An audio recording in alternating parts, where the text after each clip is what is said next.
Vous êtes au critérium départemental du jeune basketteur athlète à Reichshoffen. On a 6 catégories qui se disputent un challenge pour aller à contre pour la finale nationale Critérium FSCF, Fédération sportive et culturelle de France. Pour les jurys et tout ça, c'est tous des copains. On est une trentaine de personnes qui s'occupent de cette organisation. Ce matin, on a dû annuler des épreuves athlétiques, donc le sprint et l'endurance, vu l'état du terrain, engorgé d'eau parce qu'il pleuvait. Vu le nombre qui sont là, ils aiment venir, ça fait une détente d'une journée. Et surtout pour les aînés, c'est quand même joyeux d'être dans toutes les régions de France. J'invite tout le monde à venir de plus en plus nombreux. Et ça te fait toujours plaisir d'avoir quand même 200 jeunes sur un plateau un lundi de Pâques. Et pour l'année prochaine, ça sera à nouveau le lundi de Pâques.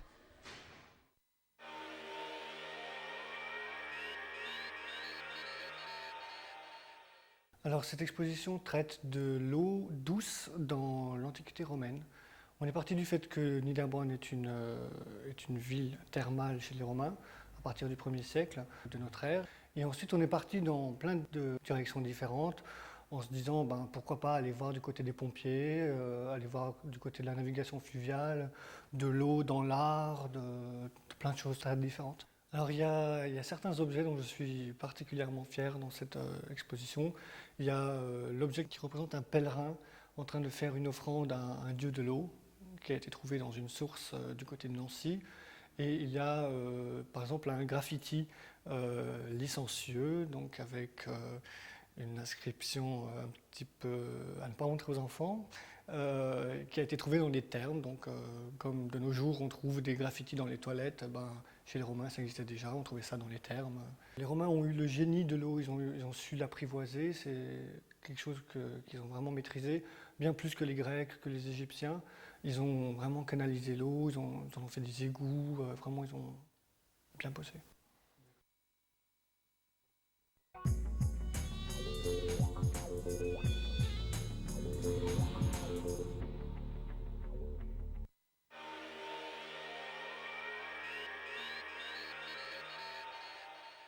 Donc aujourd'hui on va faire des Schnitzerspatel. C'est un genre de ravioli typiquement alsacien. Et donc il nous faut une pâte à nouilles, une farce à base de viande hachée. Et on va les finir avec une sauce à la crème et au lardon. Donc on va préparer la farce avec la viande hachée. On va éplucher les oignons, les couper, équeuter le persil, le laver.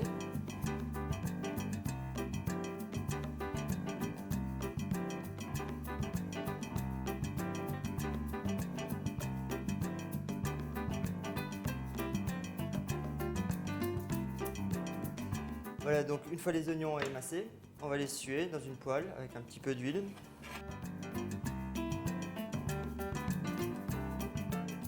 Les oignons commencent à joliment colorer, on va laisser encore un petit peu. En attendant, on va mettre à tremper le pain de mie dans du lait. Donc on revient à nos oignons qui maintenant sont sués. Et on va pouvoir assaisonner notre farce. J'ai préparé le hachoir dans lequel on va passer les oignons, le persil et la mie de pain.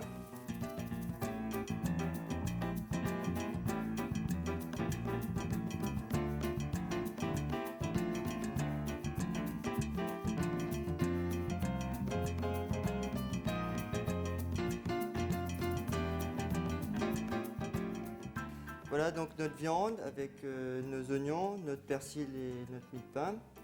On va l'assaisonner avec du sel, du poivre et de la muscade. Et on va la mélanger de façon homogène. Donc voilà notre farce bien mélangée, bien homogène. On va pouvoir l'utiliser comme ça. Après avoir préparé notre pâte à nouilles, on va pouvoir farcir nos raviolis. Donc on va faire la pâte à nouilles avec la farine, les œufs, de l'huile, du sel et un petit peu d'eau.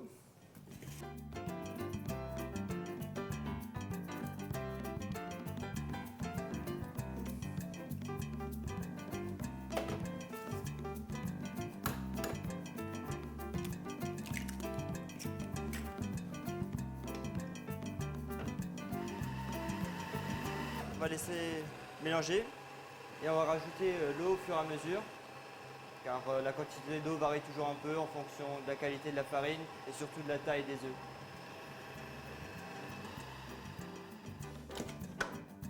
Voilà. On va obtenir une pâte à nouilles bien ferme. On va pouvoir étaler la pâte le plus fin possible. On va prendre des petits morceaux, car une pâte à nouilles est toujours plus difficile à étaler qu'une pâte brisée.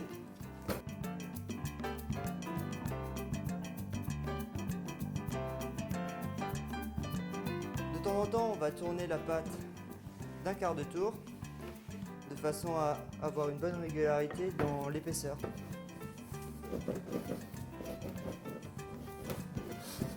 Voilà, notre pâte à nouilles bien fine, le plus régulier possible.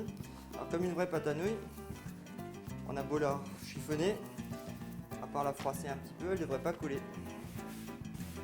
On va détailler des rectangles pour nos raviolis. On va commencer par des bandes d'environ 5-6 cm de large. Puis dans l'autre sens, pour arriver à nos rectangles d'à peu près 10-12 cm. Voilà. Donc on va préparer un œuf pour pouvoir coller nos Schnitzerspatel. On va mélanger un petit peu, le pinceau suffira. Et on va poser une petite boule sur nos pâtons. Ensuite, pour pouvoir refermer le Schnitzerspatel, on va encoller légèrement le bord des pâtons.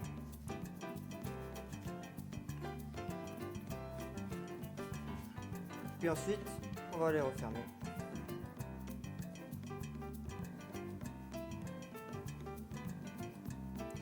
Donc une fois nos Schnitzerspatel faits, on va les pocher, les cuire dans de l'eau salée, bouillante. Après 5 minutes de cuisson, les Schnitzerspatel sont bons. On va les sortir, les mettre dans une passoire.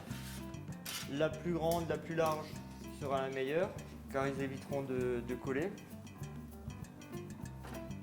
On va préparer la sauce avec nos lardons et la crème fraîche.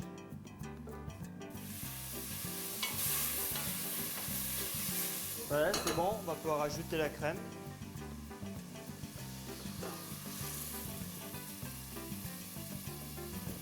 On n'aura pas besoin d'assaisonner la sauce, les lardons apportent suffisamment de sel. On va juste laisser réduire un petit peu, de façon à avoir une bonne consistance. Donc on va mettre la poêle à chauffer avec un peu de beurre.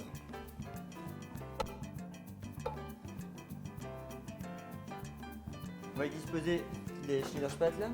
Alors de préférence dans une grande poêle, dans la mesure du possible anti-adhésive.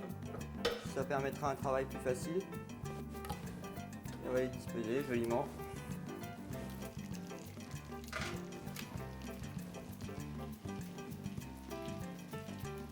Après les avoir colorés sur une première face, on va les retourner.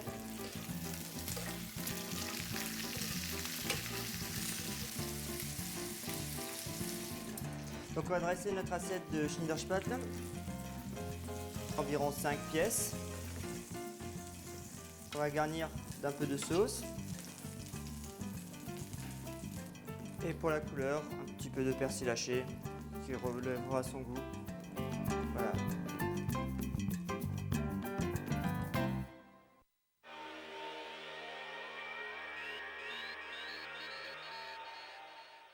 Alors ici donc à la mairie de Reichshofen, où nous sommes venus procéder à une collecte de sang. Nous venons ici 5 fois par an et nous accueillons entre 40 et 50 donneurs à chaque collecte. Ici nous ne faisons que des prélèvements de sang total. C'est-à-dire que dans le sang total il y a à la fois du plasma, des plaquettes, des globules rouges. On va revoir les antécédents médicaux de cette personne. Elle est accueillie par une secrétaire qui va lui faire un dossier. Alors, il faut d'abord qu'elle puisse donner son sang, il faut d'abord qu'elle ait entre 18 et 65 ans. Il y a ensuite un entretien médical. Au cours de cet entretien, donc, on s'assure qu'il n'y ait pas de contre-indication ni pour le donneur ni pour le receveur. Par rapport au donneur, ce sont essentiellement des problèmes cardiaques, des problèmes vasculaires. Et par rapport au receveur, essentiellement les quelques médicaments, mais surtout les risques viraux.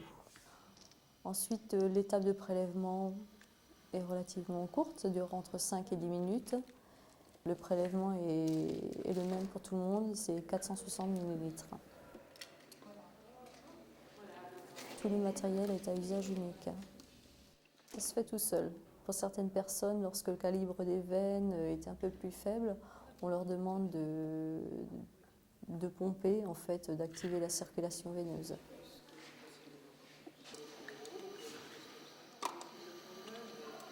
Le dernier temps est un temps de collation, un temps de surveillance médicale.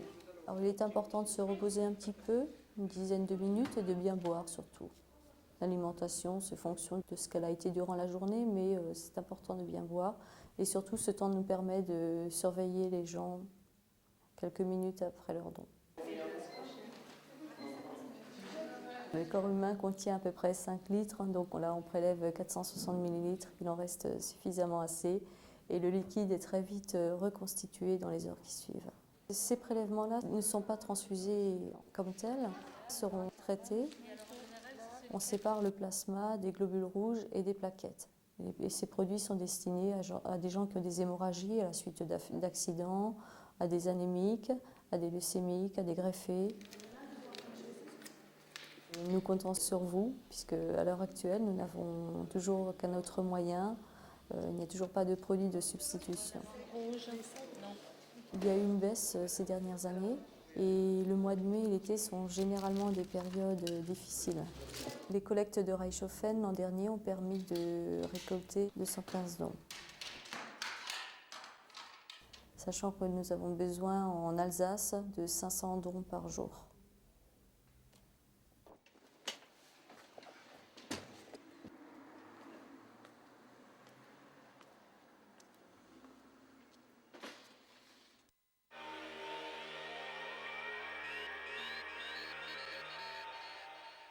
L'idée est proposée par Présence protestante qui présente des séquences religieuses à la télé associées à la Fédération protestante de France. Depuis quelques années, des groupes de jeunes sont invités à réaliser un petit film.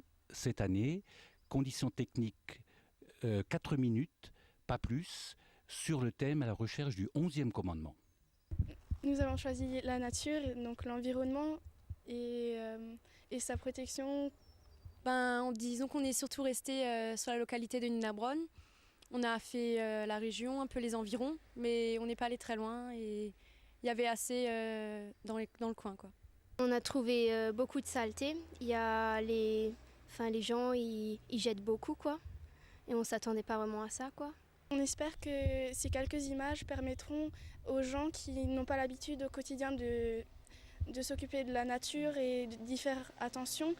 On espère que ça les touchera et qu'ils feront à partir de là un peu plus attention et prendront conscience de l'importance de la nature.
tout début, la terre était belle, et l'homme vivait en parfaite harmonie avec la nature, les animaux et lui-même.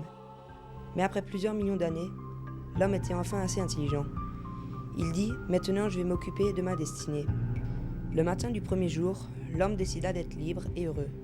Comme il lui fallait croire en quelque chose, il crut à la liberté, aux chiffres et aux quantités, à l'argent, et au progrès, à la planification et à sa sécurité.